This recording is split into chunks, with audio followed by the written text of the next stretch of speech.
Hello everyone and welcome to our Zero Trust webinar.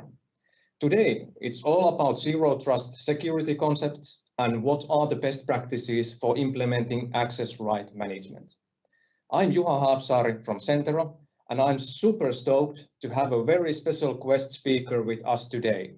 Sami Laiho, globally known security specialist, is going to cover Zero Trust concept with us today. Warm welcome, Sami. Hello, thank you so much for having me. It's my pleasure. Can't wait. Yeah, we are truly honored to have you with us today. But before I let Sami tell you about Zero Trust, let's take a short look about today's agenda. We have scheduled 1 hour time to the webinar, and most of our time is reserved for Sami and going through the Zero Trust concept. Before jumping into the world of Zero Trust, I'll show you the results of LinkedIn survey questions that we had. We also have Q&A available in the webinar, so please be active and ask questions in the chat at any time during the webinar. Sami will go through the questions after his presentation and we'll pick up some questions so we are able to cover at least some of them at the end of the webinar. While Sami is going through your questions, I will tell and show you what Centero Carillon solution is and how it can help you with Zero Trust and access management.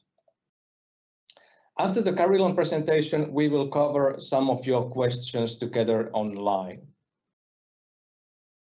So we asked you 3 Zero Trust related questions in the LinkedIn.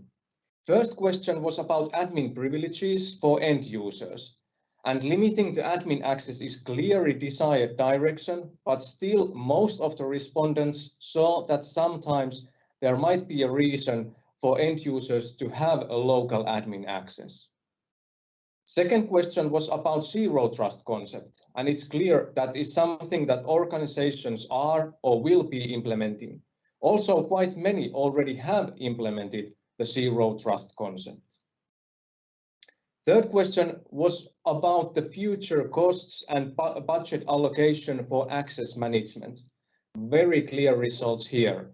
All respondents thought that costs will increase in access management area. And that is a little bit surprising, at least for me, because we have observed that limiting the admin privileges can even lower the costs by reducing work time for IT support and end users. Even if tools like Centero Carillon are used that come with some cost, there might be also cost savings available by kind of implementing Zero Trust concepts. But this time, without any further ado, Sami, stage is now yours. Thank you so much. I am just gonna get my slides shared and we can get started. So I am super privileged to have the opportunity to present this presentation for all of you. The amount of registrations for the webinar was awesome, to say the least. Like Juha already said, my name is Sami Laiho. Short introduction is in place. I'm a Microsoft MVP in the core operating system, and I have been such for a little more than a decade. I speak in different conferences and travel around the world normally, except now I'm sitting in my home theater in the basement of my summer house, and I have been sitting here for the past year or so almost already. So normally I travel around the world, teach IT, almost anything, mainly on Windows, operating systems, security troubleshooting, stuff like that. And I do a lot of Zero Trust implementations. I would say I have been working with the Zero Trust concepts for 19 years now, although of course Zero Trust as a concept itself didn't really exist back then, but I started getting rid of end user admin rights in 2002, and even before that I started implementing allow listing solutions, which both are concepts of Zero Trust.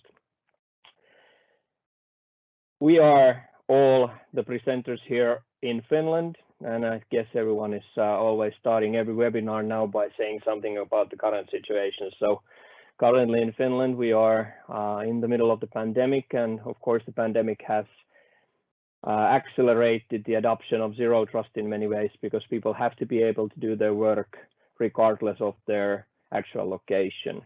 For us Finns, the pandemic itself doesn't bring that much new to what's known as social distancing for you. The only worrying things that we've heard lately is that now there's a new rule that we're supposed to stand 2 meters apart from each other, and that's freaking close to each other if you ask a Finn. So we're slightly worried that we have to get closer and closer all the time. But in general, it is all about zero trust in many ways now that people are staying at home, and compromised workstations and compromised environments are a daily thing for everyone. I will start by talking a little bit about authentication, and then go through internal networks versus external networks and how that divide and should not be there anymore. Then I'll talk about the principle of least privilege, allow listing, monitoring, and also a few best practices in general for access management.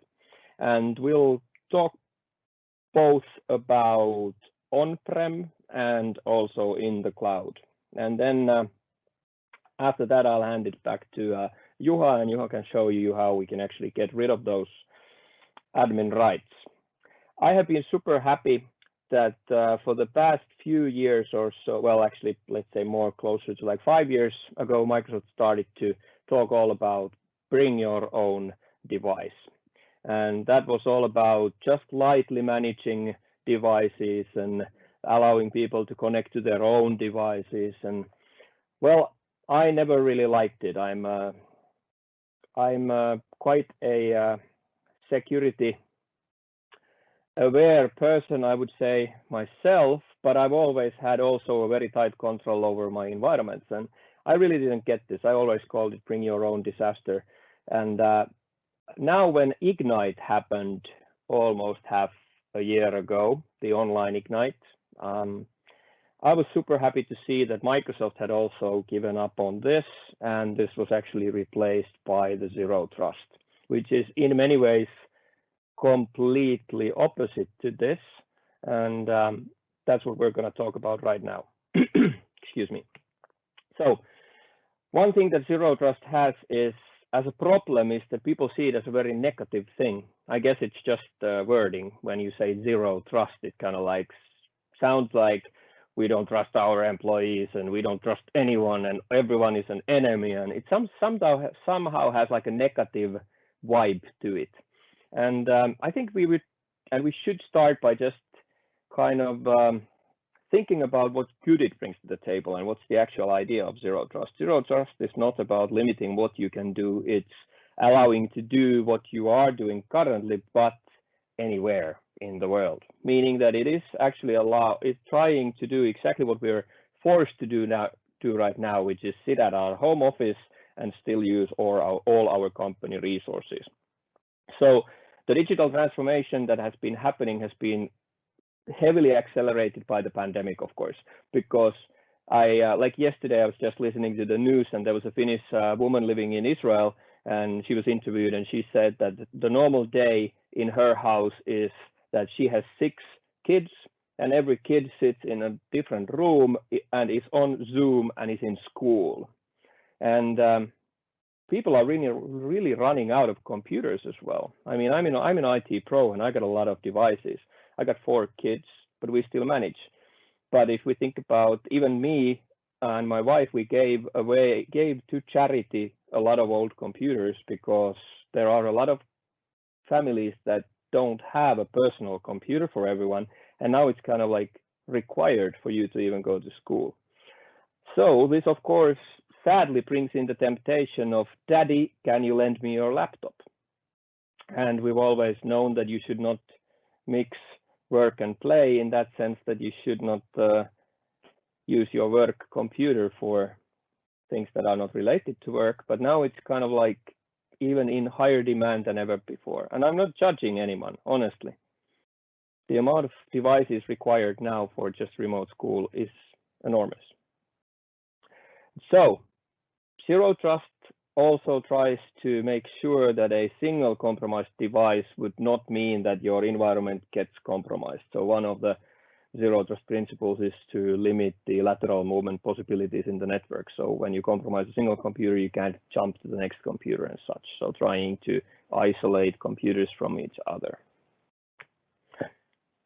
Zero Trust principles verify explicitly, meaning we never ever assume a connection is secure because it's coming from a certain location.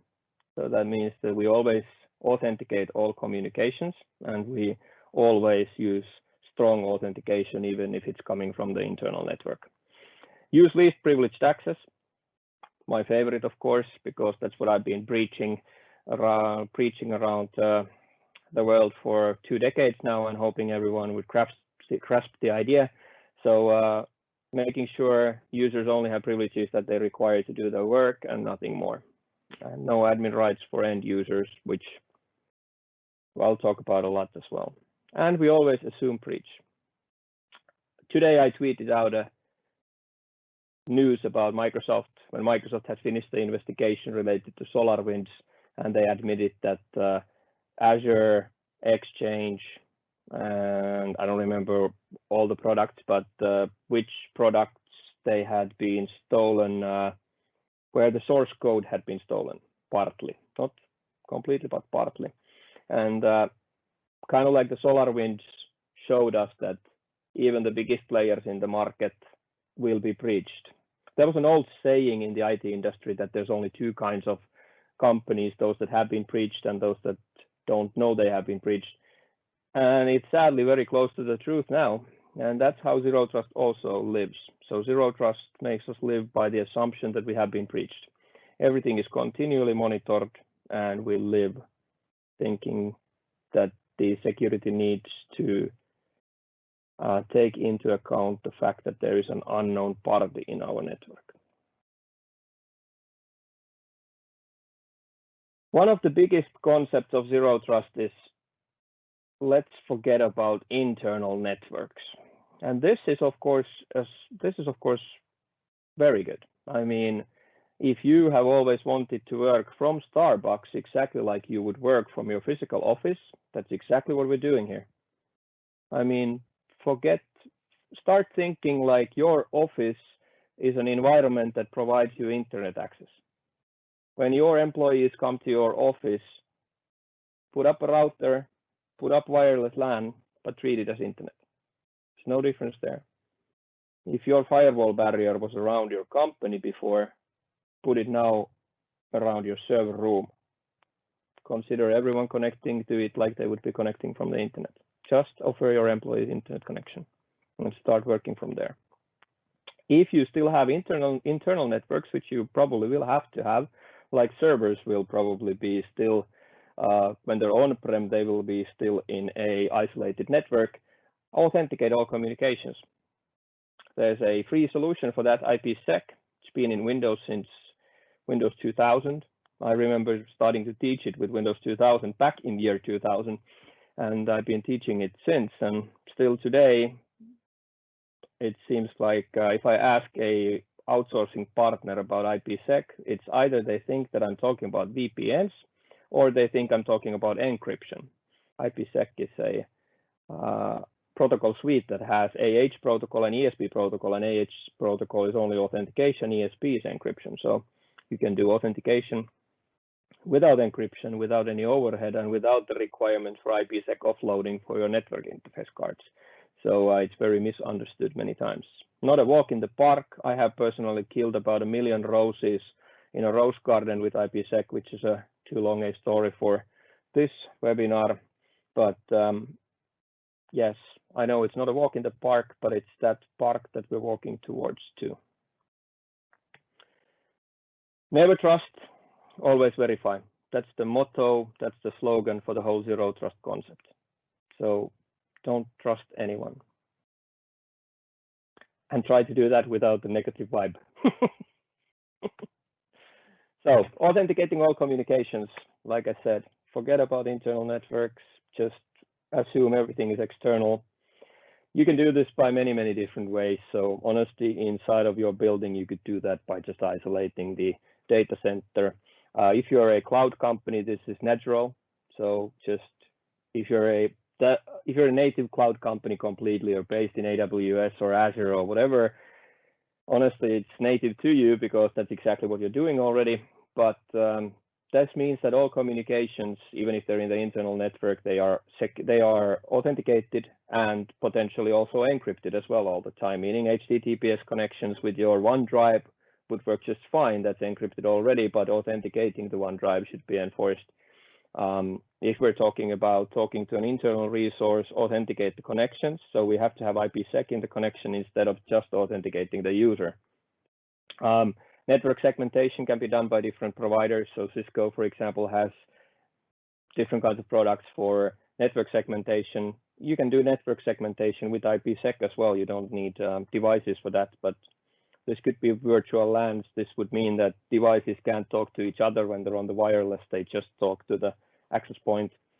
Conditional access in a way, meaning if you're talking to your Azure, then only if your computer is a company Azure AD joint device will you get full access to everything. We can control both the device and the user with Intune. So there's kind of like many different ways and levels of zero trust. Don't think about zero trust like you can't implement zero trust unless you go full Monty on this, okay? So you don't have to get everything done. One of the biggest concepts in security and one of the most important things in security that I always tell my customers is in security, don't let perfect be the enemy of good, okay? So just make sure that you start doing things instead. If you can't go 100%, that doesn't mean you can't still start adhering to the concept. Zero trust is not a sold product. You can't buy zero trust. You need some products, you need some concepts to build a zero trust network, but you can't, it's not the product you sell, it's the concept. So we can solve this in multiple different ways.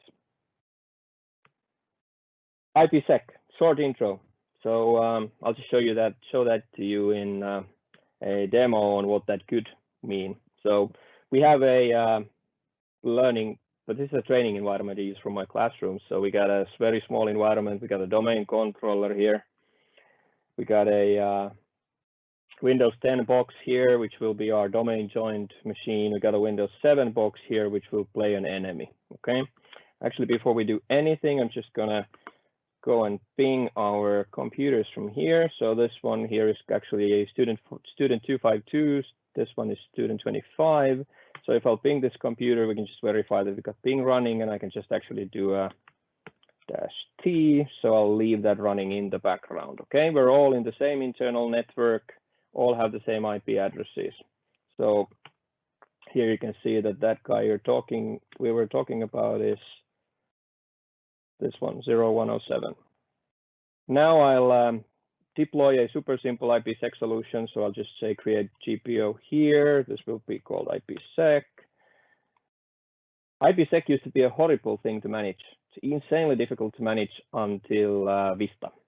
Well, no one really used Vista that much, which means that in Windows 7 it kind of became really usable. But it's been there, but it's been a pain in the butt to manage. Nowadays it's super easy, and I actually ditched the third-party firewalls from even if I have an anti-malware solution from a third party, I disable their firewall and use Windows firewall because it plays with IPsec so nice. So sometimes I made a joke to my friends that you won't get to go home from the course until we've deployed IPsec, and I did do that like 5 minutes before 4 o'clock. So people would be horrified because they think that now they're gonna stay there for hours and hours because IPsec is so horrible. But let's do that. We can deploy IPsec from scratch. This is of course relying that we got Kerberos trust. So when you are talking about Azure bound devices, then we need to use certificates, but you can distribute those certificates with your MDM. So I am gonna find Windows firewall with advanced security here, and I'm gonna create a connection security rule. I'm not gonna worry about my firewall having a certain amount of ports open out of the 65,536 ports I am doing something way more important, which is I'm building an environment where I do not trust people and I don't talk to anyone unless I know them. Okay, so we'll do a new rule here, and first I'll just do an authentication exception against our domain controller so that we can just easily do Kerberos here and very fast as well. So that should be, I believe that's 12. Just make sure. Okay.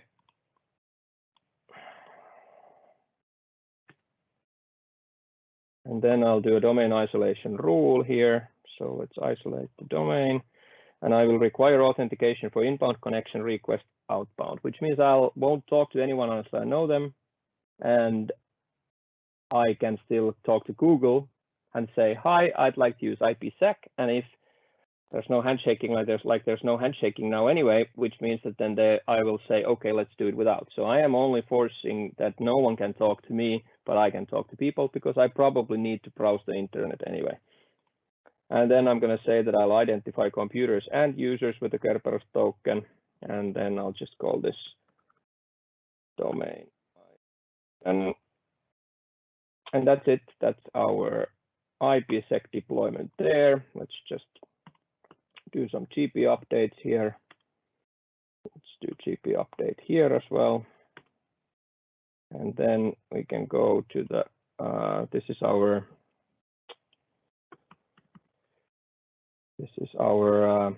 enemy here, okay? So enemy actually dropped out of the network now.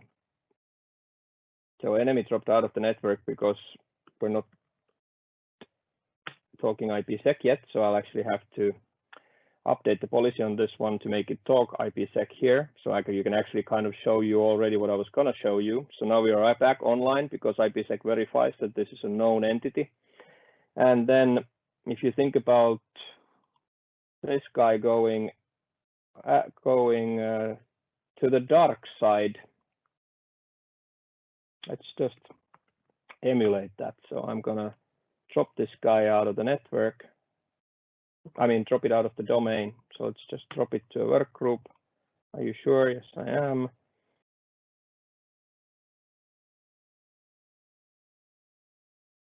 All right, he's now in a work group. I'm not gonna boot that yet. And then I have a session open already. So I'm just gonna go and enable my network interface. Now ping transmit fails, disabled, put it back to enabled, and then we can't get back on the network anymore because we're not known. The good thing about this is you see there's no overhead here. The only overhead you saw was actually on one packet because that's where we needed to do the authentication on. So this one here, there we had an overhead. But then after that, there's no overhead, which means that this is what people all the time assume. IPsec is horrible because it encrypts things. I'm not even encrypting anything here. There are people who tell me all the time that no, but our monitoring guys, security people, they hate IPsec because they can't monitor what we're doing. Yes, they can. It's only authenticating. I'm not encrypting anything here. I'm not using ESP. You have to turn on ESP separately if you want. But it would allow me the possibility, if I wanted to do amazing rules for firewalls, because now I could say inbound, let's create a new rule, and I can say that let's just do a custom rule next, and this will just apply to all programs, and we will just open the port 3389 for our RDP, so remote desktop would work, and we'll just do that. And then the traditional way of using virtual LANs or using IP address ranges for saying what's a trusted network, we don't do that anymore. I don't care, zero trust, next. Only allow the connection if it is secure. So instead of allowing blocking, I'll allow it if the person who's doing it is part of our G classroom admins. And I will only allow it if he's doing it from a privileged access workstation. Okay. Well, I don't probably have a group for that, so you can just imagine the rest. Okay. So it also changes the mentality of dividing logical network or dividing physical networks, but instead we're just talking about who we trust inside of a single network. Also very nice because you don't have to pay for freaking expensive 8021X switches that authenticate. That's kind of authenticating network traffic, but now we have to authenticate people as well. Okay, so of course Windows itself brings you MFA because we can use biometrics like fingers. You can use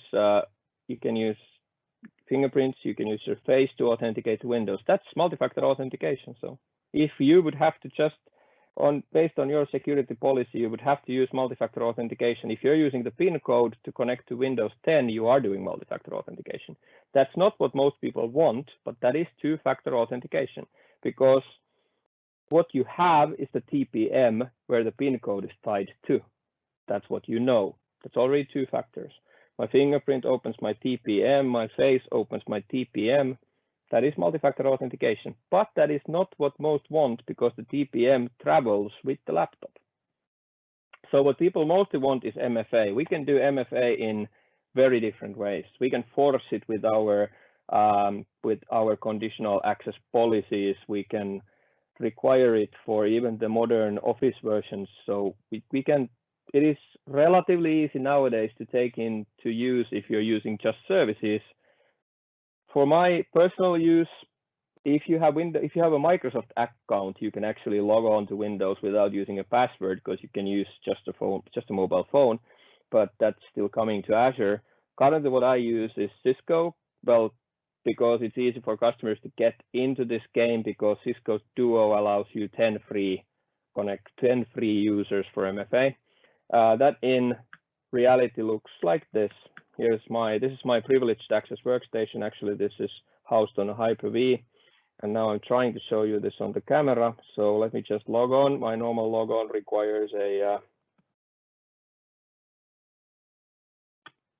long enough password, but then I will be prompted. And if you can see it, my phone already says there's a login request, and then my phone asks me to allow or deny the use of the Windows session. So just approve, and now we can get logged on. Okay, so MFA kills 99.99. Some say only 99. Anyway, it kills 99% of all phishing attacks. And phishing attacks, of course, are one of the biggest problems we have constantly. So MFA is a insanely easy thing to do to fight against phishing. Phishing is not our only problem, but that is a big problem. Check MCAS. If you have never ever checked it, it does require you to have a little bit better license for Azure, surprise, surprise. But if you have not looked at MCAS, Cloud App Security allows you an insanely cool way of isolating devices based on their abilities. Completely controlled can do this. Connection from a computer that has RMDM but is not Azure AD joint can do this. If you're connecting from a web kiosk, you can do this. So I could also allow a little bit more flexibility in this if you need that access from also non-trusted devices. That was my MFA demo. We are moving from a Stone Age, and I started that. I started the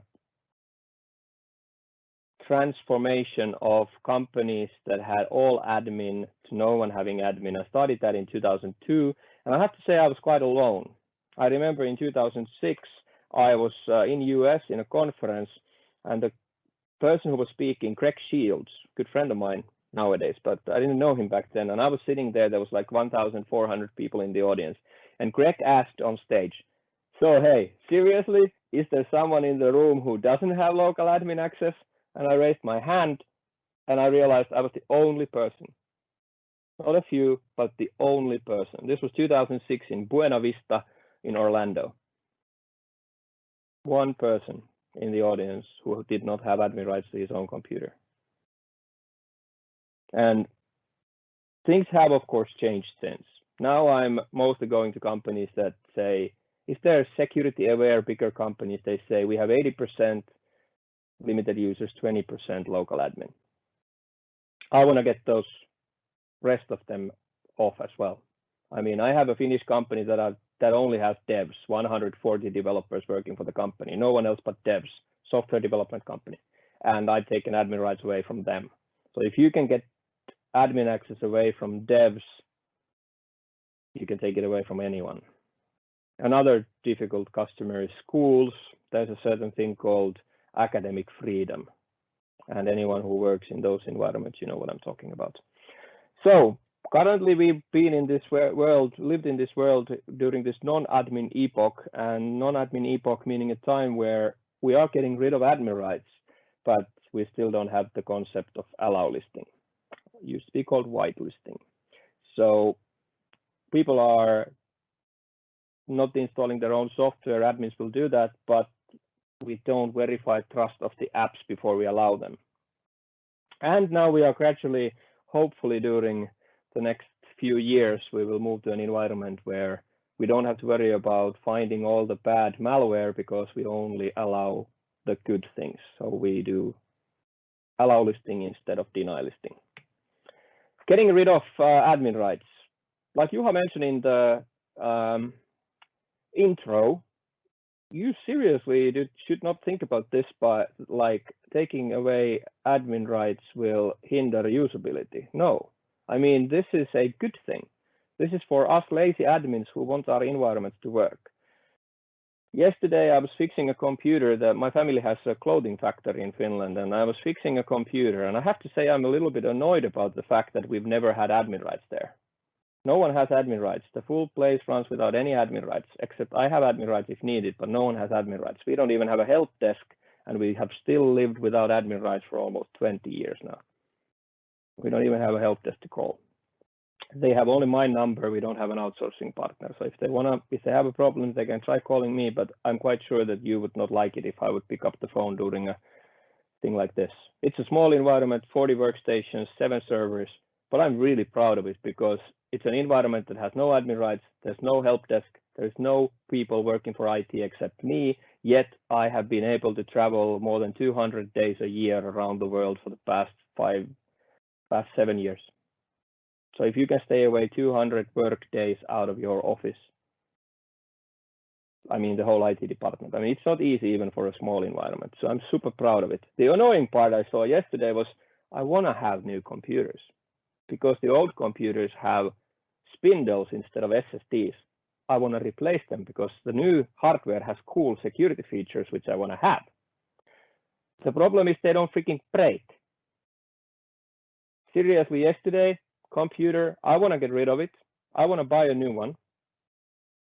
If I ask my relatives who own the company, they ask me what's wrong with the computer. There's nothing freaking wrong with the computer except it doesn't have the cool new features I want. So I'm having a hard time to give that or get the permission to buy new devices. This one was installed in 2011. So it's 10 years old with a spindle. Still works like a charm. I mean, I want to change it already. So with no admin, you have to remember the book in 1993, Windows NT 3.1 user guide. It says, in Windows, there is no security if you log on as a local admin. You can ask Dave Cutler, the person who wrote the kernel. The security subsystem of Windows is not meant to withstand the use of local admin rights. All bets are off if you log on as an admin. So that's the security side of it, but you should consider the good other sides of it as well. So with no admin approach, we get better performance. Computers keep working better and faster. You need less-free installations. You get more productive users. I have a customer in Switzerland, more than 10,000 computers. We removed admin rights back in 2018, during 2018. 2019, they had 75% less tickets in the help desk. Most people think that it's about the fact that if people don't have admin rights, they can't fix their computers. No, it's about the fact that if people don't have admin rights, they can't break their computers. Microsoft ditched a data center in the sea, so below the ocean surface. They put 2 containers that had servers, and they put them 30 meters below or 10 meters below, but probably 10 meters below the surface. And they kept them there for 2 years. They had 9% less reinstallation of machines while comparing it to the non-submerged data centers. Why? Most people will always guess that it's because of the cooling. If it's in the water all the time, it's so much easier to cool the devices than on the surface. No, 9% less of reinstallations because people couldn't touch those. Same idea here. So we get to be lazier because our computers don't break. I have a demo for this, and I will show you a few demos. But before that, there's some numbers for you here. These are numbers from the Microsoft Vulnerability report from 2019. And if we say that 77% of all critical Microsoft vulnerabilities in 2019 can be blocked by getting rid of admin rights, think about it. You're always, if I ask people, they tell me, we are able to patch the environment in 1 month after the release of the patch, and that's a very good job. What do you need to patch most? Well, the things that can harm you. When you protect computers, you need to protect things that get bad things executed. Your browser, your email, the biggest ones. And then it's your Adobe Reader, any plugins that open code. So you have to protect what runs binary. Check these numbers for that. And by the way, this is not the bad old Edge. This is the new Edge with the Chromium engine. So 100% of critical vulnerabilities in Internet Explorer, 100% of critical vulnerabilities in Microsoft Edge, 100% of critical vulnerabilities in Microsoft Office, including Outlook, your email. This is without patching. Even if you wouldn't patch at all, you would have been fully protected. Okay, that's freaking amazing. So numbers speak for themselves, of course, but let me explain. First of all, this is, oops, no, not that.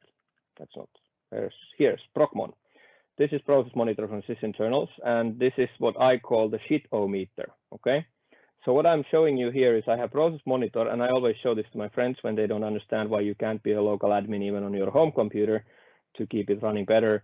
This is what I show them all the time. So you have this line here, result is access denied. So it will show me whenever we have some shit that you couldn't put onto your hard disk, okay? So the basic idea is all this trash here did not get onto your hard disk because you are not an admin. That's why computers keep working so much better, because you're blocking yourself from hurting it. That's why you don't have to reinstall machines all the time. There are, of course, a lot of technical reasons why you can't be an admin. I can show you some.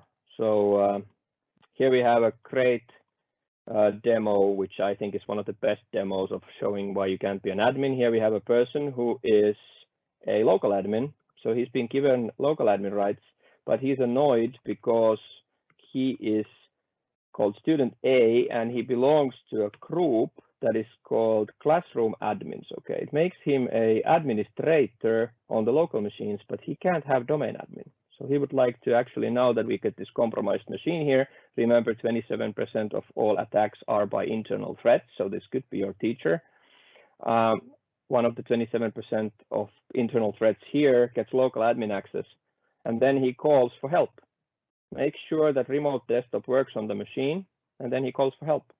I'm actually going to run a tool called Process Hacker, and this all would be done automated in the background, but I'll just do it manually. So here we have Process Hacker 2 running, and then we have our administrator here. And he will answer the phone. Hi, this is Sami. I'm doing an important presentation for Centero here. I have thousands of people online, so I can't even get my notepad running. Like nothing seems to work. Can you just try to fix it while I'll explain them the concept of zero trust? So try to fix it in the background. Okay, and he does it, but he does the biggest mistake there is in current IT environments happening daily, getting car companies, which you might have read on the news, being ransomware for hundreds of millions or tens of millions. And the reason is that their IT people hack their environments by using domain admin rights. So this guy will take a remote desktop connection to this machine. And are you sure you want to interrupt? Yes, I am more than happy to let him in, so I'm going to say okay. Okay. So he logs on to this machine. And while he's logged on here, what I'm going to do in the background is normally automated. Now I'll do it interactively so you can see it. I am a local administrator, which means I can become anyone. So I can impersonate anyone. I have a privilege called impersonate a client after authentication. So I'm just seeing Mr. Administrator here, and he has his Explorer, for example, running here. And I'll just steal his token. Okay, so Michela knows run as this user. Let's run a CMD. And now you hack the whole environment. Now you have full enterprise admin rights. In this case, it's just a single domain. So security-wise, of course, as well. If you give people admin rights, they don't have to care about group policy or MDM. They can always disable everything. If you give them admin rights, you're fighting against the windmills. Yeah, I know there are people there now watching this session saying, but we do this. Yeah, go on, say that. But that's reactive protection. That's not proactive protection. The book says you lose. Allow listing.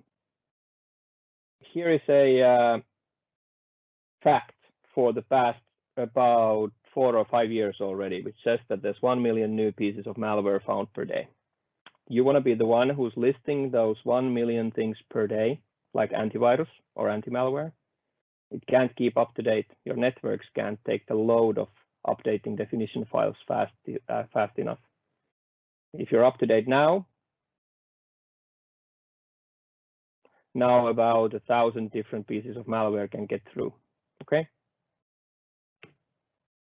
Be this as well, the lazy admin, because a simple whitelist like this, allow list like this here, kills guaranteed more than 950,000 pieces of malware per day without any licenses for anti-malware if you did get rid of admin rights first.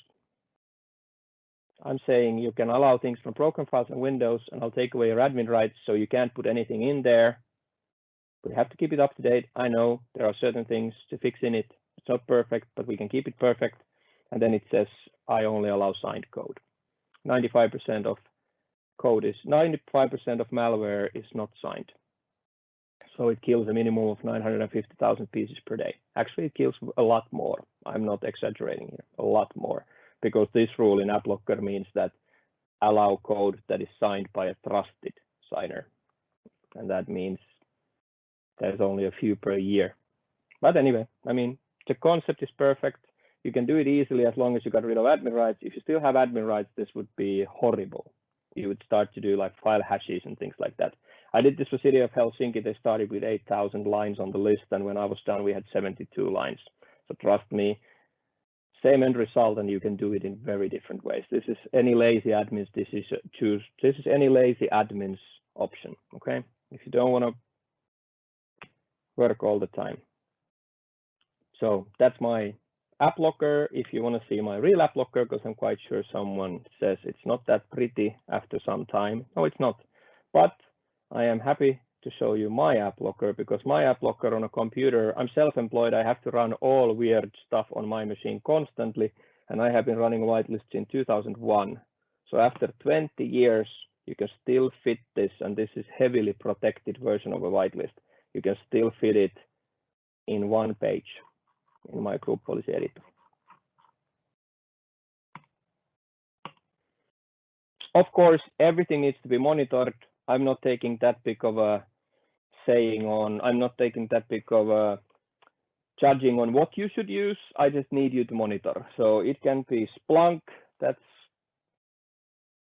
relatively expensive. It can be Azure Sentinel, might be expensive as well. Some sort of a CM solution you do need. So we need to monitor things constantly.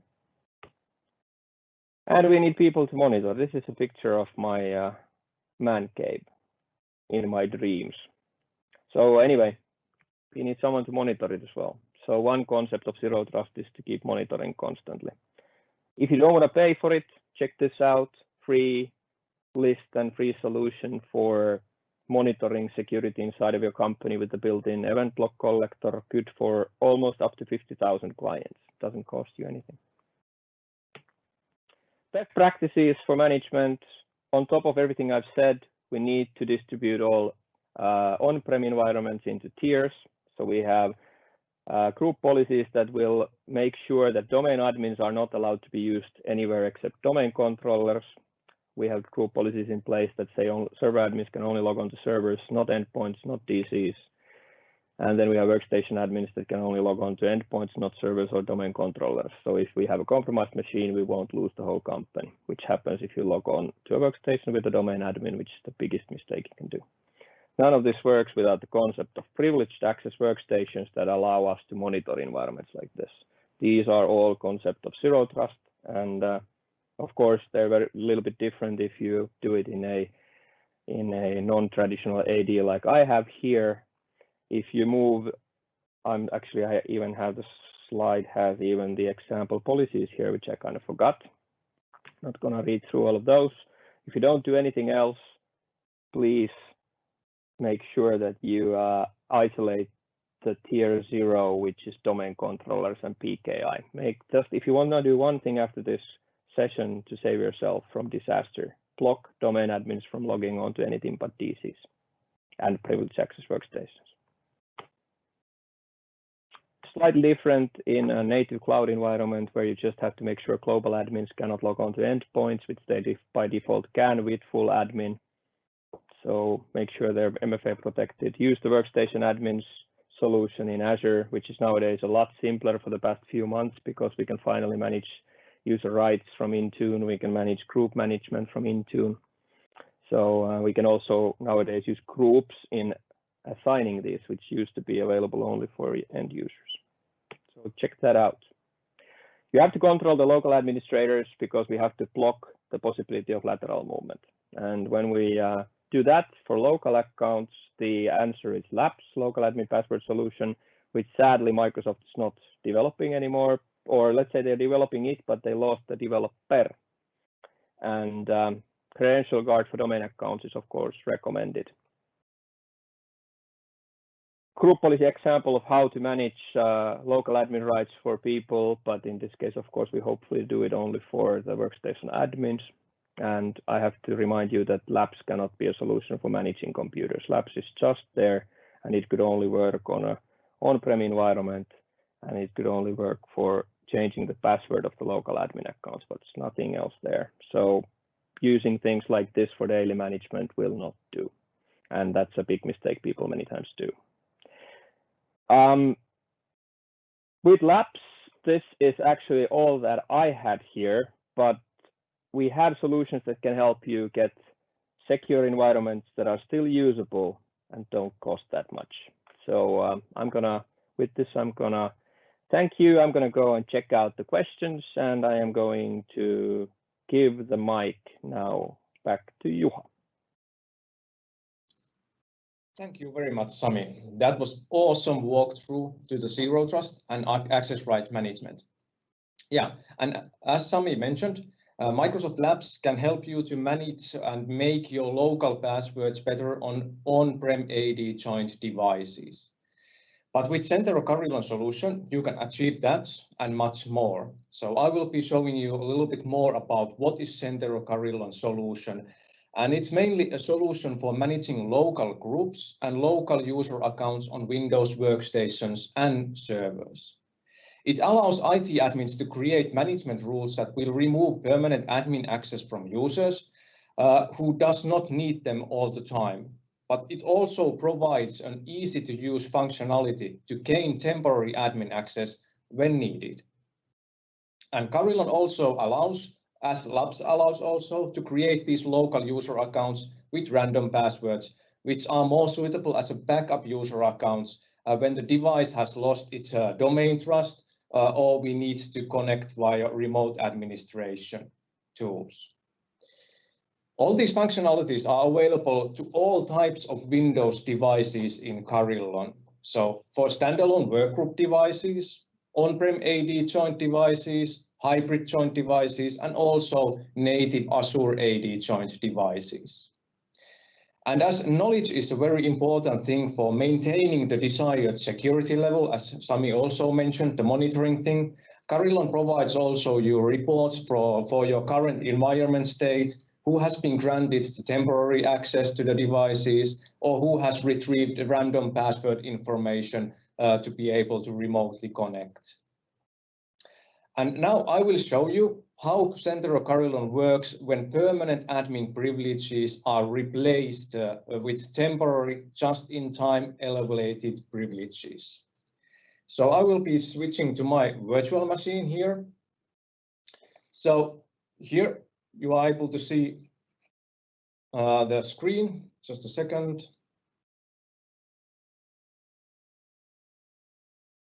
Yeah, now you should be able to see it. So this is now a Windows device joined to the on-prem AD. And now on this device, the logged on user does not have any admin access to the device. So everything that we want to run here, we need to run with kind of a run as a functionality where we are able to elevate our permissions. And Carillon client has been already installed to the device, and it has received the management rules from the Carillon backend. And also the Carillon environment admin in this case has granted this user on this device that the user is able to use this self-service mode to get a temporary admin access to the device. All right, so on the device, when I start to do something that requires admin access, and in this example, I will be starting a installation of application, but this could be also doing some OS configuration or anything that requires more permissions. So then the operating system shows us the user account control window asking for us to provide proper credentials to perform the action. So Carillon will extend this user account control by adding a new credential provider to the list. So we are able to see that here in the more choices, we have this Centero Carillon credential provider available. And this Centero Carillon credential provider, you are able to also brand this. So if you want to use your own logos there, you are able to do so. So you are able to specify the name of the product and also use your company logo there, so it's more familiar with your users in your environment. And in Centero Carillon, there is 3 different ways to activate the local admin access. One of those modes is using activation code. And for example, this could be something that a Carillon admin will allow for every employee in the organization. But that's, of course, decision made by the admin, Carillon admin, who is allowed to use even the activation code. But the activation code method works in the way that the user needs to communicate to the service desk and then receive an activation code from the service desk. So the service desk will type in the reason why this is needed for that device and for that user, and it gets logged onto the Carillon environment. And then the activation code is only required to be delivered to the user. It can be done over the phone, sending an email, SMS, Skype, Teams, whatever the media is. And then the user types in the activation code here. And then if the activation code is valid, the user is able to perform the action, in this case, installing the application. And this activation code mode, you are able to use always of also fully offline mode. So the only thing that needs to get delivered to the device is the activation code. Then we have 2 we call self-service modes, run with local account and run with domain account. And these, the user is able to handle the whole process by themselves. So the user is typing in the reason, why do I need to have this temporary admin access? And then this information is logged to the Carillon backend. And if the user is allowed to do that action on this device, and then the backend will send back the activation code, and it's automatically typed to the credential provider or passed to the credential provider, and the user is able to run this functionality with a local user account that has a admin permissions. So this will require communication to the Carillon backend, but the action will be executed with a local user account, so that user account cannot have any access to the other resources on the network. just bound to the local device. But then we have also this run with domain account ability. So this could be, for example, for the service desk users or IT admins. As Sami showed you, it's a really easy task to lure the admin to log into your device and then steal the credentials. But that could be so that when the admins are also logging into the devices, they end up as a normal user accounts and users on the device. And then they need to just elevate the permission when it's absolutely needed to do. And in this time, the admin also specifies the reason, why do I need to elevate my permissions, and then provide the credentials so to show that I own these credentials. And then the process will be started with domain account. And then, of course, when it's a domain account, it has network access and it's able to access network resources granted to that credential. So on my demonstration, I will be using now run with local account, and the reason why I need to have the admin access, I need a password manager. So I will take and type in the reason and then click yes. And now the Carillon will take communication to the Carillon backend and verify that the user is allowed to do that action. And if it's okay, the user is allowed to do that on this device, then the process will be started with a local user account that has a admin permissions. And we are able to see here on the task manager that this KeyPass installation, there is part of this installation now running with a temp admin user account. So this is the local user account that has the admin access. So the user does not need to know any user accounts or credentials. They just need to have the activation code, or if they are able to use the self-service, they need to just specify the reason. And the rest of the task, I will be just clicking on installing with defaults. And then when the application is installed to the device, all the processes are, of course, shut down on the computer, and there's no processes left to be running on the admin access. So just finishing that, and now I don't have any processes left on the device to install any processes with admin access.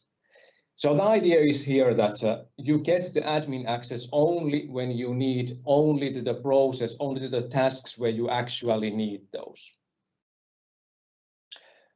All right, so this is basically how the Centero Carillon application is able to help you in your task by removing all these permanent admin access. And then it just allows you to make these exceptions in which kind of situations, which users on which devices, they are able to get the admin access. As we know, there are these exception situations where this is actually needed. But of course, it's not for the whole computer, it's just for the process that needs to be running with admin access. All right, so that's how the Centero Carillon looks like. So next, we are going to go through some of your questions. So Sami has been checking those, but before we are going to go through the questions, a short notification about our survey. So we absolutely want to make our webinars even better in future. So your feedback is highly evaluated from our side. So please fill in the feedback and the survey for the webinar. And as a bonus, if you send your feedback with your contact information, you might win an Amazon gift card also. But no worries, you can also send the feedback without providing any personal information. And the survey is open for 1 hour, so you can also answer the survey right after the webinar. And also this webinar recording will be shortly available in Centero's LinkedIn page. So, Sami, what questions and answers you have picked us for today? Well, there's quite a lot of questions. I tried to answer some of them privately. Some of them I might not have gotten correct, and can just find me on Twitter at Sami Laiho, and you can send me, and you can send me questions. Keep talking about this even later if I don't get it correct. But I'm gonna pick some here that I am going to answer. I have to admit that I think these questions are mostly to me. So I'll start answering these, and if you have anything to add, then absolutely just interrupt me. There is a question, how feasible would be setting up IPsec authentication with cloud-only environment? In example, only say a Azure AD and Intune. Doesn't really fit into that, because if you don't have an on-prem environment, then the authentication is a lot easier to offer via the Azure services tray, just connect, making everything encrypted from your end device to Azure. IPsec is mostly used when we have a hybrid environment where we have connections between servers, and if you have to have on-prem connections, then it's more feasible there. So I would not go for that.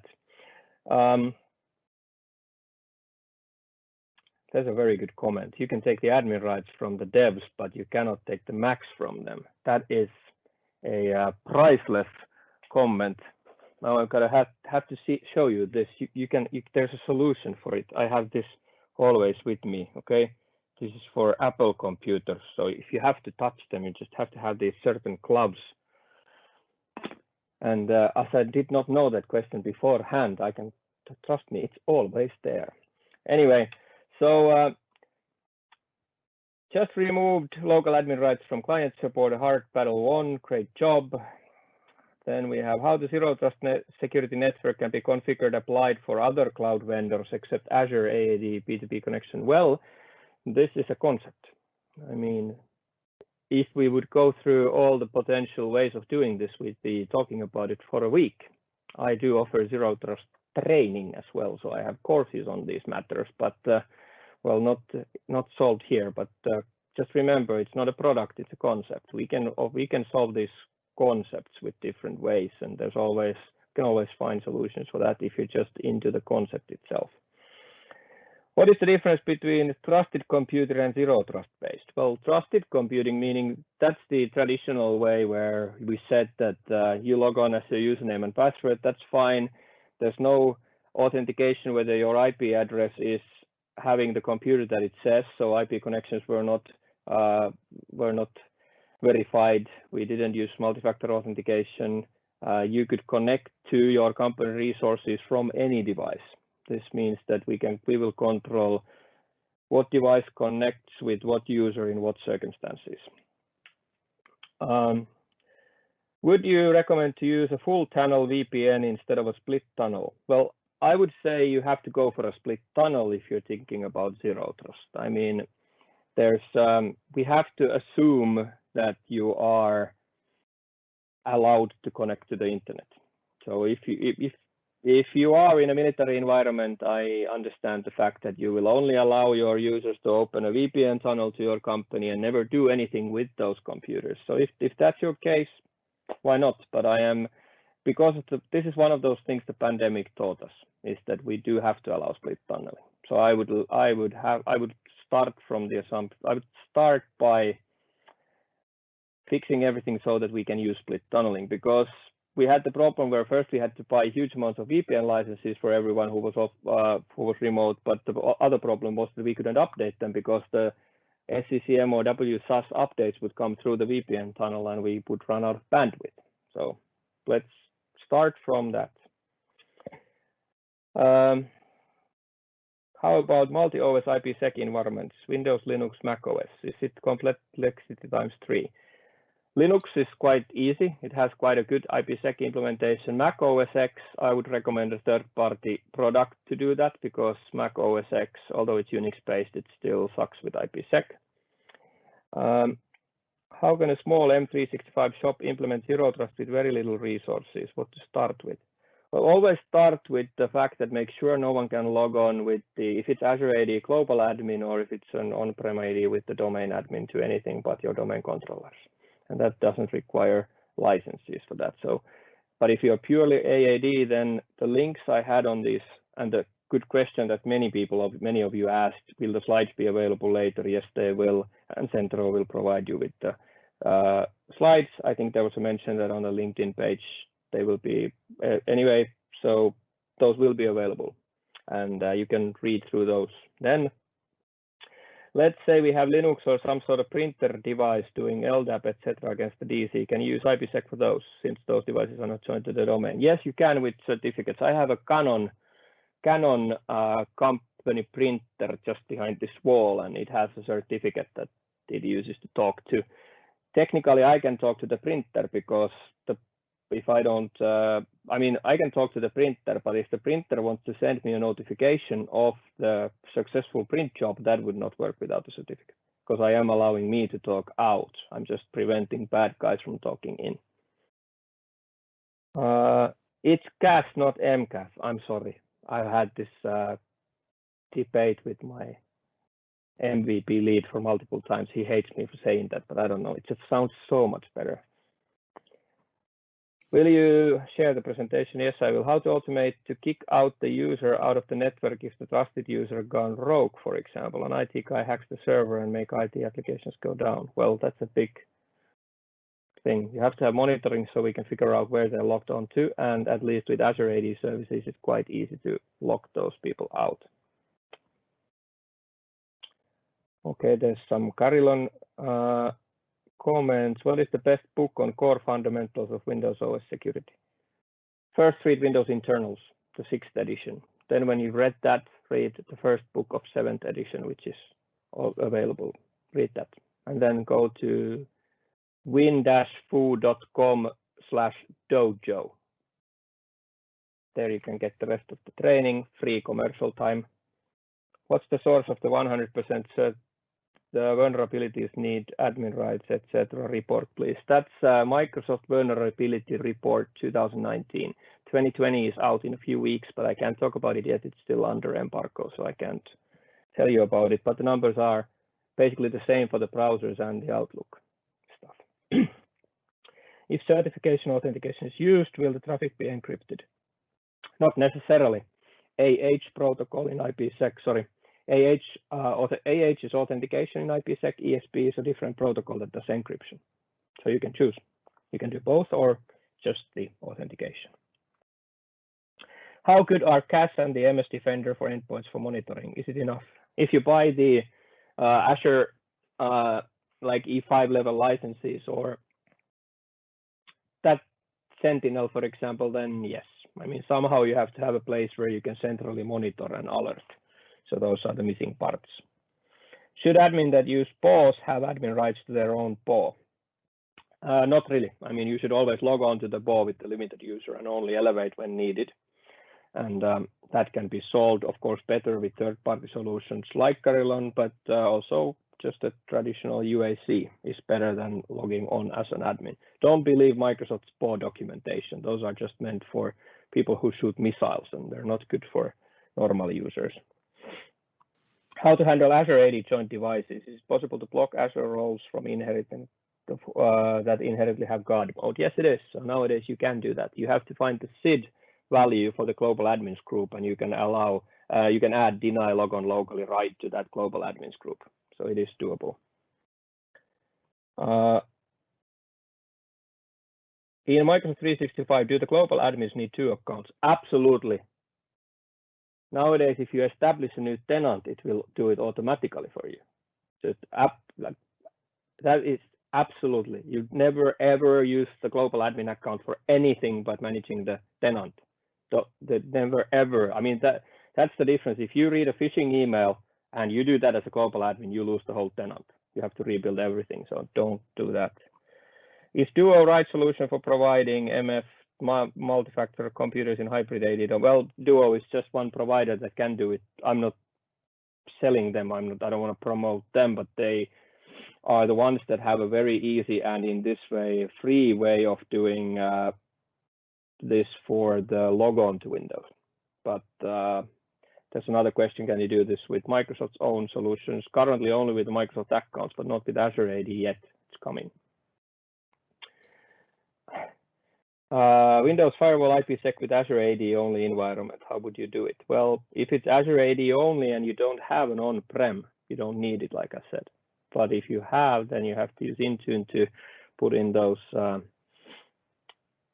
certificates. how is Zero Trust different from SSO? SSO meaning single sign-on. That's the ability for using the same credentials to go to another service. So very different.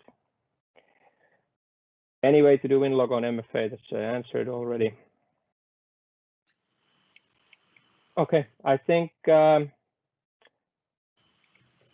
can read the rest, but people are asking for more Pluralsight courses from me. I know, but go to my dojo. So just dojo.win-foo.com or find it some other way. I think that's about it. I think the rest of them is more about have been already answered, but there was a question, does Centero have an MDM to manage both PCs and smartphones? And the answer was Centero Carillon is only for Windows devices, but that was already answered. Seems to be someone wants me to start a podcast. Can you elaborate a little bit on why Labs was not sufficient for usage today? We are planning to remove help desk admin accounts to simply use Labs for support, ticket support. Is it not feasible? Thanks. Absolutely not. I mean, no, that's not the way Labs is meant to work. That's like, if you ask me, I'm going to be blunt honest with this, but that's like going back to the Stone Age. That's like, why would you have an Active Directory if you're going to have a separate user account for every device? I mean, why would you have a centralized user database? Then you could just go back to workgroups and forget Azure AD. I mean, I have a lot of colleagues. I mean, not a lot of colleagues, but I have colleagues that have told some customers of mine that they have to use Labs, and then they come crying to me saying, my life is horrible nowadays because I have to, whenever I log on to a workstation, I have to first go to Active Directory to get the password, and I'm always like fainting. I'm like, what are you talking about? Labs is meant to make sure there is no lateral movement in the environment, and it's only supposed to used when you lose the trust between your directory and the device. So when you get this trust relationship with computer and domain does not exist, for example, in that case you use Labs account. Otherwise, you always use workstation accounts. That's like I know it's more secure that way, but that's just gonna make it unmanageable, and I would never ever do that. Happy to take that conversation forward if you want. Find me on Twitter or LinkedIn, and I'm happy to talk to you about that. I think that's it. All right. Do we have any comments from Juha or from my side? I think that's all we're gonna have for questions. So I'm done. I'll give the mic back to you again. Thank you again. It was an excellent session and excellent answers for the questions. And already the questions about Carillon, I think our moderators on the chat already covered those up. So for the Carillon side, it's okay. And if you want to know more about the Carillon, how it works and how it would help your environment, of course, you are able to contact us and you are able to find more information from our website. But once again, Sami, very much thank you for your time today. We had a great session, great things and great information about what is the zero touch and trust and how it should be kind of figured. It's more like a model, not anything product or something like that. Yeah, and thank you. It's my pleasure for attending. So shortly after the recording will be made available you and also the slides. So thank you very much. Thank you.